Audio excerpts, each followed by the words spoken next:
Hey guys, you want to see how you can take your $100 microphone and make it sound a little closer to a $500 microphone? I'll show you how. And it's free. I have a philosophy when it comes to certain hardware devices. As you go up in price, there's a certain level that I think you hit where the difference between an expensive device and an inexpensive device isn't that different. A $10 microphone versus a $100 microphone, probably an extensive difference.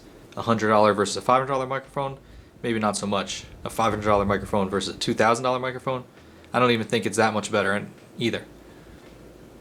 So today, we're going to look at this free piece of software that'll turn your $100 microphone into a little closer sounding to a $500 microphone. I'm Ron DePasquale. You can find me on social media at Mr. Ron Goose. Follow me on Facebook, Instagram, Twitter, YouTube, and streaming live on Twitch, Tuesdays and Thursday nights at 10. Let's go take a look.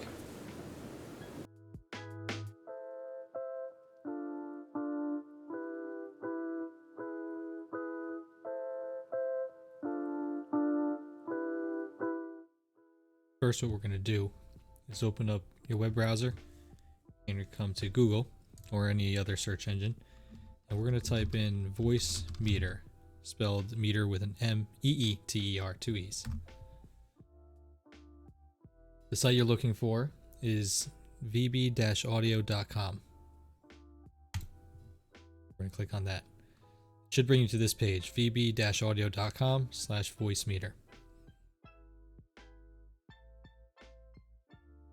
This is VoiceMeeter. It's a virtual audio mixer. It comes in 3 flavors: regular VoiceMeeter, VoiceMeeter Banana, which is a more pro version, and VoiceMeeter Potato, which is an even greater program. They all operate about the same way. If you're just using this program to upgrade your mic to sound a little bit closer to a studio mic, you can just go ahead and download the regular VoiceMeeter app right here. The download link down here. You're going to want to download the executable file.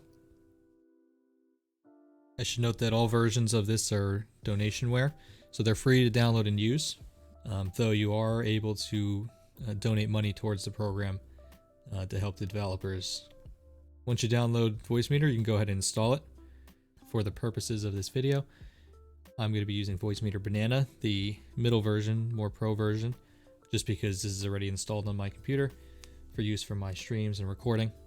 I'll post a link to a video and put one on the video itself to another video I made on VoiceMeeter on how to set it up to use with OBS and how you can split your audio from Discord, Chrome, other music apps so that you can play music on your desk but not have it go over the stream, or play music in your stream and not hear it on your desk, and also give you a little better audio quality and richer audio quality going over your stream, since you'll have multiple audio tracks coming out of your computer versus just your regular 2.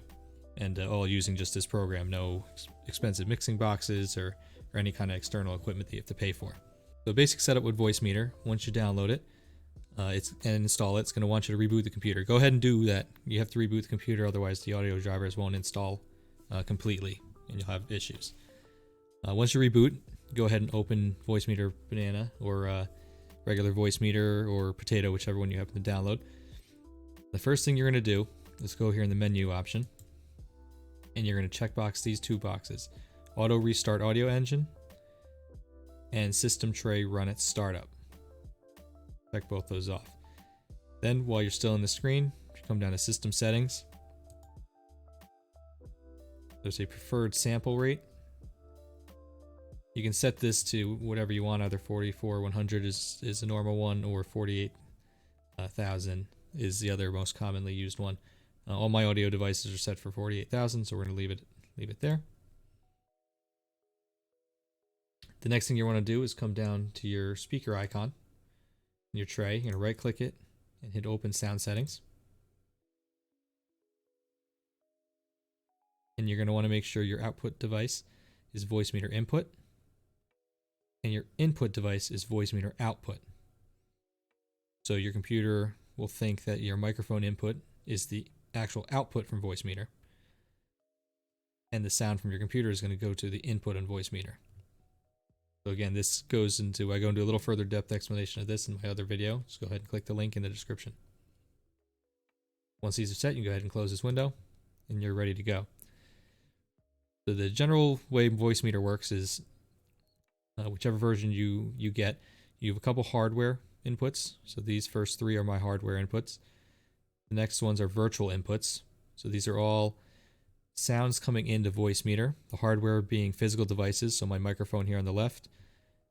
I have my Chrome browser and any music app set to this second input, and my headset here for the third input. The virtual inputs are desktop audio here, and I have Discord set for this input. And then the right hand side, the master section, physical outputs, virtual outputs.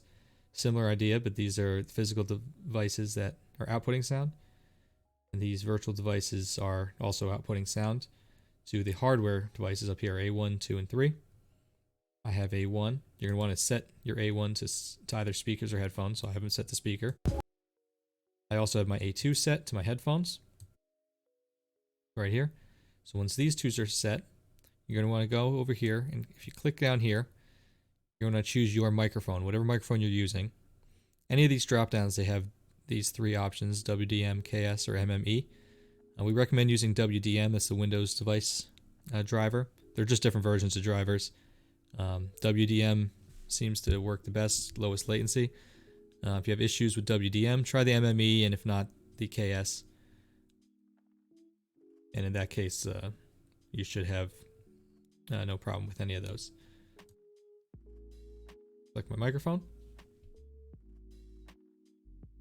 Just a quick rundown. These A and B lights on the side just tell VoiceMeeter where to send the audio from the microphone. So remember up here I set A1 and A2 to be speakers and a headset. I have them off on my microphone so I don't hear myself. I don't hear the echo in the speakers. But I do have it going out to B1 and 2. And B1 and 2 is what I'm going to use to set the recording programs. B1 is the VoiceMeeter output. B2 refers to the VoiceMeeter aux output, is what it'll show in your programs when you choose a microphone. The top here is what we're going to be focusing on for this quick video. The Telepan lets you adjust the way voice recording sounds. If you right click on the Telepan, you can change, there's an FX modulation panel and a position panel if you right click again, and then back to the regular color panel on the third right click. Two other options you can use are the compression right here on the left. It's basically a gain. We're going to leave it at 0. And a noise gate here on the right. And a noise gate sets a gate for the level of audio that it's going to allow through. So anything below what it considers a 5 here, you won't hear or it won't record. So yeah, you can use it to block out your keyboard clicking, your mouse clicking. If you click in this bar here, it drag down. There's a limit. It does the same thing but in reverse. Anything above this limit will get blocked. It won't record. So we're just going to leave that off, and I'm going to leave my gate at 5 where it is now. All right. So now we're going to do some testing with the sound, and you'll actually probably hear it because I'm using this microphone right now as the recording microphone. Right now I have this little orange box here. When the orange box isn't here, it starts out right in the middle, the bottom here, and it's gray, or bluish gray. So I'm going to go ahead and click it twice, and it brings it back to the center. You may have noticed the voice changed now because this moved. So what I'm going to do here is we're going to record it. The primary sound capture device should be the correct VoiceMeeter output. So we're just going to leave it, and we're going to go ahead and record. This is the sound of my voice when not using any kind of color panel correction. Okay, and we'll play it back. This is the sound of my voice when not using any kind of color panel correction. Alright, now we're going to go back to VoiceMeeter, and I'm going to adjust this box over in the corner where I had it, and we're going to do another recording. This is my voice with an adjustment on the color panel in VoiceMeeter. And now we're going to play that one back. This is my voice with an adjustment on the color panel in VoiceMeeter. Right, and just so you can hear the difference again side by side, I'll play them both together. This is the sound of my voice when not using any kind of color panel correction. This is my voice with an adjustment on the color panel in VoiceMeeter. And there you have it. So you can adjust this color panel and you can drag it around to see how your voice sounds in different areas of the grid. I happen to like it over in this kind of quadrant here. Gives a little more bass, a little lower, little voice signature.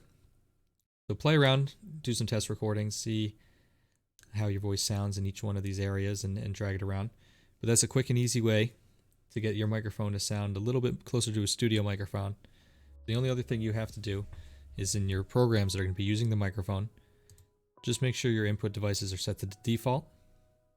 You also want to make sure that your input device is set for VoiceMeeter output, particularly if you're using the default settings in your applications. That way it's using the proper output of VoiceMeeter, not your microphone directly. If you want to be safe, you can go ahead and change your input device in each one of your programs to the VoiceMeeter output again. And don't forget there's the aux output. The aux output's that B2 channel in VoiceMeeter. So we just set it up for output. So I hope that helped. Thanks for watching. Again, my name is Ron DePasquale, Mr. Ron Goose on social media. Please follow me on Twitter, Facebook, Instagram, YouTube. Subscribe to the channel. Click the little bell so you get notified of my new videos. And streaming live on Twitch at Mr. Ron Goose. Have a good night.